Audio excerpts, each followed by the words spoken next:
ನಮಸ್ಕಾರ ಸ್ನೇಹಿತರೆ, welcome to my channel. ನನ್ನ ಹೆಸರು ಮಂಜುನಾಥ್ ಜಾಲಿಮರ.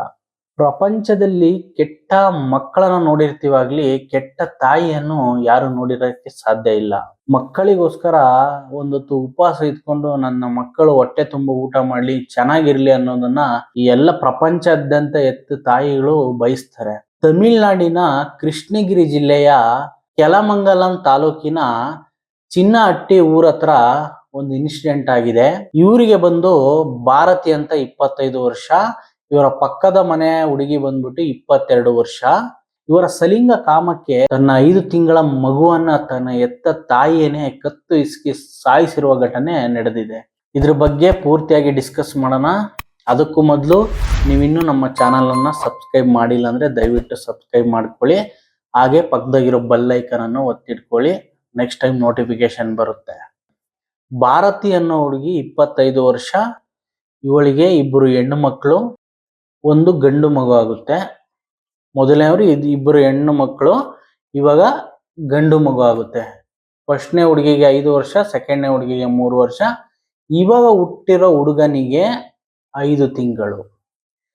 ಮಕ್ಕಳಾದ್ಮೇಲೆ ಸಹಜವಾಗಿ ತಾಯಿ ಬ್ಯುಸಿ ಆಗ್ತಾಳೆ. ಮಕ್ಕಳನ್ನ ನೋಡ್ಕೊಳ್ಳೋದು, ಅವ್ರಿಗೆ ಊಟ ಮಾಡಿಸೋದು, ಸ್ನಾನ ಮಾಡಿಸೋದು, ಇದೇ ಅವ್ರ ಜೀವನ ಆಗುತ್ತೆ. ಫುಲ್ ಬ್ಯುಸಿ ಆಗ್ತಾರೆ. ಹಾಗೆ ಇವರ ಗಂಡನ ಹೆಸರು ಬಂದ್ಬಿಟ್ಟು ರಮೇಶ್ ಅಂತ.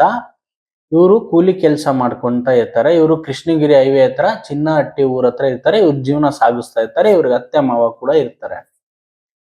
ಇವಾಗ ವಿಷಯ ಏನಂತಂದ್ರೆ, ಇವರ ಪಕ್ಕದ ಮನೆ ಹುಡುಗಿ, ಅವಳಿಗಿನ್ನು 22 ವರ್ಷ, ಸುಮಿತ್ರಾ ಅಂತ ಅವಳ ಹೆಸರು. ಅವಳಿಗೂ ಇವಳಿಗೂ ಸಲಿಂಗ ಕಾಮ ಶುರುವಾಗುತ್ತೆ. ಇವರು ಮೊದಲಿಗೆ ಅಕ್ಕಪಕ್ಕ ಇಟ್ಕೊಂಡ್ರೆ ಗೊತ್ತಲ್ಲ, ಮನೆ ಹತ್ರ ಮಾತಾಡ್ತಾ ಇರ್ತಾರೆ, ಇಸ್ಕೊಳ್ಳೋದು ತಗೊಳ್ಳೋದು, ಅಡುಗೆ ಬಗ್ಗೆ ಎಲ್ಲ ಮಾತಾಡ್ಕೊಂತ ಇರ್ತಾರೆ. ಇದೆಲ್ಲ ಆದಾಗಿ ಹಿಂಗೆ ಪರಿಚಯ ಬೆಳೆಯುತ್ತೆ.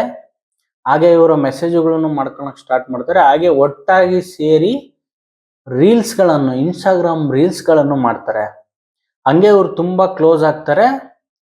ಅದೇ ರೀತಿ ಯಾರಿಗೂ ಗೊತ್ತಿಲ್ಲದಲೆ ಇವರು ಸುಮಾರು 5-6 ವರ್ಷಗಳಿಂದ ಸಲಿಂಗ ಕಾಮಕ್ಕೆ ಬಿದ್ದಿರ್ತಾರೆ. ಇದು ಯಾರಿಗೂ ಗೊತ್ತಿರಲ್ಲ. ಇವನ್ ಅವ್ರ ಗಂಡಗೂ ಗೊತ್ತಿರಲ್ಲ, ಯಾರಿಗೂ ಗೊತ್ತಿರಲ್ಲ. ಊರವರು ಒಂದಿನ ಬಂದ್ಬಿಟ್ಟು, ಯಾರೋ ಗೊತ್ತಿರೋ ಅಂತ ಪರಿಚಯದವರು, ಅವ್ರ ಮೇಲೆ ಇವ್ರು ನೋಡಿ ತುಂಬಾ ನೀವ್ ಇಲ್ದಾಗ ಹಿಂಗ್ ಸುತ್ತ ಇರ್ತಾರೆ, ಅವ್ರ ಮನೆ ಹತ್ರ ಇರಲ್ಲ ಅಂತ ಎಲ್ಲ ಹೇಳ್ತಾರೆ. ಅದಾದ ನಂತರ ಗಂಡನಿಗೆ ಬಂದು ಹೇಳ್ತಾರೆ, ಯಾರು ಅಂತ ಗೊತ್ತಿಲ್ಲ, ಅದನ್ನ ಹೇಳೋದು ಇಲ್ಲ ಅವರು ಹೆಂಡತಿಗೆ. ಅವರು ಕೇಳಿದಾಗ ಏನಮ್ಮ ಇದು ಈ ತರ ವಿಚಾರ ಹೇಳ್ತಿದ್ದಾರೆ ಅಂತ ಹೇಳಿದಾಗ, ಏನಿಲ್ಲ ಅವಳು ನನ್ನ ಫ್ರೆಂಡೇ ನಾವು ಅಂತ ಹೇಳಿ ಸುಮ್ಮನಾಗ್ತಾರೆ. ಇವನ್ ಹಸ್ಬೆಂಡ್ಗೂ ಡೌಟ್ ಬರಲ್ಲ, ಹೆಣ್ಮಕ್ಳು ಏನ್ ಮಾಡ್ತಾರೆ ಅಂತ. ಇವನ್ ಹಸ್ಬೆಂಡ್ ಕೂಡ ಸುಮ್ಮನೆ ಆಗ್ತಾನೆ. ಇಲ್ಲಿಗೆ ಈ ವಿಷಯ ಮುಗಿಯುತ್ತೆ. ಇದೇ ವಿಷಯಕ್ಕೆ ಇನ್ನೊಂದು ಸರಿ ಕೂಡ ಗಲಾಟೆ ಆಗುತ್ತೆ. ಅವಾಗ ಇವಳು ಭಾರತ್ ಏನ್ ಮಾಡ್ಬಿಡ್ತಾಳೆ, ಮನೆಯಿಂದ ಹೋಗ್ಬಿಡ್ತಾಳೆ, ತನ್ನ ತವ್ರ ಮನೆಗೆ ಹೋಗ್ಬಿಡ್ತಾಳೆ. ತವ್ರ ಮನೆಗೆ ಹೋಗಿ ಒಂದು 15 ದಿನ ಇರ್ತಾಳೆ. ಅವರ ತಂದೆ ತಾಯಿ ಇವರಿಗೆ ಬುದ್ಧಿವಾದ ಹೇಳ್ಬಿಟ್ಟು, ಇಲ್ಲಮ್ಮ ಗಂಡನ ಮನೆ ಹತ್ರ ಇರ್ಬೇಕು, ಇದು ಒಳ್ಳೇದಲ್ಲ, ಸಂಸಾರಗಳು ಕೆಟ್ಟೋಗ್ತವೆ ಅಂತ ಹೇಳ್ತಾರೆ. ಹಂಗೆ ರಾಜಿ ಪಂಚಾಯಿತಿ ಮಾಡ್ಬಿಟ್ಟು ಮತ್ತೆ ಭಾರತಿನ ಗಂಡನ ಮನೆಗೆ ಕರ್ಕೊಂಡ್ಬರ್ತಾರೆ ಗಂಡನ ಕಡೆಯವರು. ಈ ಸುಮಿತ್ರ ಏನ್ ಮಾಡ್ತಾಳಂದ್ರೆ, ಭಾರತಿಗೆ ವಾಟ್ಸಪ್ ಆಡಿಯೋ ಕಾಲ್ ಮಾಡ್ತಾಳೆ. ಏನಂತಂದ್ರೆ, ನೀನ್ ಮೊದ್ಲು ತರ ನನಗೆ ಪ್ರೀತಿ ಕೊಡ್ತಿಲ್ಲ, ನೀನು ನನ್ನ ಮೇಲೆ ಸುಮ್ನೆ ನಾಟಕದ ಪ್ರೀತಿ ಮಾಡಿದೀಯಾ ಅಂತೆಲ್ಲ ಹೇಳ್ತಾಳೆ. ಆಮೇಲೆ ಇವಳು ಭಾರತಿ ಏನ್ ಮಾಡ್ತಾಳೆ ಅಂದ್ರೆ, ನಿನ್ನ ಪ್ರೀತಿಯನ್ನು ಪ್ರೂವ್ ಮಾಡ್ಕೊಳಕ್ಕೆ ನಾನು ಏನ್ ಮಾಡ್ಬೇಕು ಅಂತ ಕೇಳ್ತಾಳೆ ಅವಳು. ಭಾರತಿ ಕೇಳಿದ್ಮೇಲೆ ಅವಳು ಅದಕ್ಕೇನು ಆನ್ಸರ್ ಮಾಡಲ್ಲ, ಯಾರು ಸುಮಿತ್ರ. ಇದಾದ್ಮೇಲೆ ಈ ಮಗುನೇ ಅಡ್ಡ ಬರ್ತಿರೋದು, ನಮ್ಮ ಪ್ರೀತಿಗೆ ಈ ಮಗುನೇ ಅಡ್ಡ ಬರ್ತಿರೋದು ಅಂತ ಹೇಳ್ಬಿಟ್ಟು ಈ ಭಾರತಿ ತನ್ನ ಮಗುಗೆ 4ನೇ ತಾರೀಕು ಹಾಲುಣಿಸಿ ಮಲಗಿಸಿದ ಮೇಲೆ ಕತ್ತು ಇಸ್ಕಿ ಸಾಯಿಸ್ಬಿಡ್ತಾಳೆ. ಈ ಫೋಟೋವನ್ನ ಸುಮಿತ್ರಾಗೆ ಹಂಚ್ಕೊಳ್ತಾಳೆ. ಈ ಮಗು ಡೆತ್ ಆಗುತ್ತೆ. ಡೆತ್ ಆದ್ಮೇಲೆ ಹೊರಗಡೆ ಬಂದ್ಬಿಟ್ಟು ಅಳ್ಕೊಂತ ನಾಟಕ ಮಾಡ್ಬಿಡ್ತಾಳೆ ಭಾರತಿ. ಮಗು ಡೆತ್ ಆಗಿದೆ, ಹಾಲುಣಿಸಿ ಮನಗಿಸ್ಬಿಟ್ಟಿದ್ದೆ, ಈ ತರ ಆಗ್ಬಿಟ್ಟಿದೆ ಅಂತ ಹೊರಗಡೆ ಬಂದು ಆಕ್ಟಿಂಗ್ ಮಾಡ್ತಾಳೆ, ಅಳೋ ತರ ಆಕ್ಟಿಂಗ್ ಮಾಡ್ತಾಳೆ. ಜನ ಎಲ್ಲ ಬರ್ತಾರೆ, ಅತ್ತೆ ಮಾವ ಬರ್ತಾರೆ, ಗಂಡ ಬರ್ತಾನೆ. ಎಲ್ಲ ಆದ್ಮೇಲೆ ಅವ್ರು ತಿರುಗ್ ದಿನನೇ ಹೋಗಿ ಮಣ್ಣು ಮಾಡಿ ಬರ್ತಾರೆ ಅವ್ರ ಹೊಲದಲ್ಲಿ. ಇದಾದ್ಮೇಲೆ 4ನೇ ತಾರೀಕು ಮಣ್ಣು ಮಾಡಿ ಬರ್ತಾರೆ.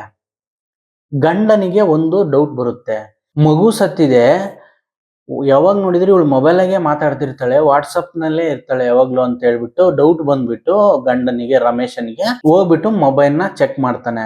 ಚೆಕ್ ಮಾಡಿದಾಗ ಗೊತ್ತಾಗುತ್ತೆ ಇವನಿಗೆ ಶಾಕಿಂಗ್ ವಿಷಯ ಕಾದಿರುತ್ತೆ. ಇವ್ರೇನ್ ಚಾಟ್ ಮಾಡಿರ್ತಾರಲ್ಲ, ಹಾಗೆ ಆಡಿಯೋ ಮೆಸೇಜ್ಗಳೆಲ್ಲ ಮಾಡಿರ್ತಾರಲ್ಲ ಇದೆಲ್ಲನೂ ನೋಡ್ತಾನೆ. ಇದ್ ನೋಡಾದ್ಮೇಲೆ ಇವನ್ಗೆ ಸಿಟ್ಟು ಬಂದ್ಬಿಟ್ಟು ಜಗಳ ಮಾಡ್ಕೊಂಡು ತಡನೆ ಮಾಡ್ದಲೆ ಪೊಲೀಸ್ ಸ್ಟೇಷನ್ ಕಡೆಗೆ ಹೋಗ್ತಾನೆ ಕಂಪ್ಲೇಂಟ್ ಮಾಡ್ಬೇಕು ಅಂತ ಹೋದ್ಮೇಲೆ ಹೆಂಡತಿ ಫೋನ್ ಮಾಡಿ ಕರೀತಾಳೆ, ಬಾ ಇಲ್ಲಿ ಮನೆಗೆ ಮಾತಾಡೋಣ, ಏನಾಗಿದೆ ಅಂತ ಹೇಳ್ತೀನಿ ಅಂತ ಹೇಳ್ತಾಳೆ. ಗಂಡ ಪೊಲೀಸ್ ಸ್ಟೇಷನ್ಗೆ ಹೋಗೋದ್ ಬಿಟ್ಟು ವಾಪಸ್ ಬರ್ತಾನೆ ಗಂಡ ಮನೆಗೆ ಬರ್ತಾನೆ. ಬಂದ್ಮೇಲೆ ಜೋರಾಗಿ ಕೇಳಿದಾಗ ಇವಳೆಲ್ಲವನ್ನು ಬಾಯ್ಬಿಡ್ತಾಳೆ. ಈ ತರ ನಾವು ಒಂದ್ 5-6 ವರ್ಷದಿಂದ ಈ ತರ ರಿಲೇಶನ್ಶಿಪ್ ಅಲ್ಲಿ ಇದ್ವಿ, ಈ ತರ ಲವ್ ಅಲ್ಲಿ ಇದ್ವಿ, ಇದಕ್ಕೆ ಸಲಿಂಗಗಾಮ ಅಂತ ಹೇಳ್ತಾರೆ ಕನ್ನಡದಲ್ಲಿ. ಈ ತರ ಮಾಡ್ತಿರ್ಬೇಕಾದ್ರೆ ಸುಮಿತ್ರಾ ಇದ್ದಾಳಲ್ಲ, ಅವಳು ನನ್ನ ಸುಮ್ನೆ ಲವ್ ಮಾಡಿದ್ಯಾ ಅಂತ ಎಲ್ಲ ನನಗೆ ಕ್ವಶನ್ ಮಾಡಿದಾಗ ನನ್ನ ಲವ್ ನಾನು ಪ್ರೂವ್ ಮಾಡ್ಕೊಳಕ್ಕೆ ನಾನು ಏನ್ ಮಾಡಿದೆ ಅಂತ ನನಗೆ ಗೊತ್ತಾಗ್ಲಿಲ್ಲ, ಮಗುಗೆ ಕತ್ತಿಸ್ಕಿ ಸಾಯಿಸ್ಬಿಟ್ಟೆ ಅಂತ ಹೇಳ್ಬಿಡ್ತಾಳೆ. ಪೊಲೀಸರು ಬಂದ್ಬಿಟ್ಟು ಸುಮಿತ್ರಾ ಮತ್ತೆ ಭಾರತಿನ ಅರೆಸ್ಟ್ ಮಾಡ್ತಾರೆ. ಇವ್ರನ್ನ ಧರ್ಮಪುರಿ ಜೈಲಿಗೆ ಕೂಡ ಕಳಿಸ್ತಾರೆ.